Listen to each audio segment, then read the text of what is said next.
இப்போ அந்தமான் நிக்கோபார் யூனியன் பிரதேசம் இருக்கு இல்லையா, இதோட 7 பொருட்களுக்கு புவிசார் குறியீடு இப்போ வழங்கியிருக்காங்க. ஸோ எந்த ஒரு யூனியன் பிரதேசத்துக்குமே 7 பொருட்களுக்கு புவிசார் குறியீடு வழங்கப்பட்டது கிடையாது. முதன்முறையாக அந்தமான் நிக்கோபாருக்கு தான் இவ்வளோ அதிகமாக 7 பொருட்களுக்கு புவிசார் குறியீடு வழங்கப்பட்டிருக்கு. நிக்கோபரி கோகனட்டுக்கு வழங்கியிருக்காங்க, நிக்கோபரி தேங்காய்க்கு வழங்கியிருக்காங்க புவிசார் குறியீடு. நெக்ஸ்ட் நிக்கோபரி தாவி கைச், அதாவது இது என்னன்னா விர்ஜின் கோகனட் ஆயில், அதாவது தேங்காய் எண்ணெய் தான் இது, நிக்கோபரி தேங்காய் எண்ணெய். நெக்ஸ்ட் இது ஹோட்டி படகு. அடுத்து அந்தமான் நிக்கோபருடைய அந்தமான் கரேன் மஸ்லே ரைஸ், நம்ம பார்த்தோம்ல அங்கே ஒரு அரிசி, அந்த அரிசிக்கு புவிசார் குறியீடு வழங்கியிருக்காங்க.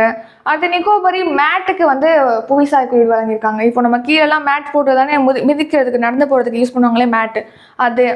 நெக்ஸ்ட் பார்த்தீங்கன்னா நிக்கோபரி ஹட்டு, இங்கே பார்த்தோம்ல ஒரு குடிசை மாதிரி இருக்கு இல்லையா, அதான் நிக்கோபரி ஹட்டு. நெக்ஸ்ட் படாக்கு மரத்தில் செஞ்ச ஒரு கைவினை பொருள், படாக்கு மரத்தினால செய்யப்பட்ட கைவினை பொருள். இந்த 7 பொருட்களுக்கு புவிசார் குறியீடு வழங்கியிருக்காங்க.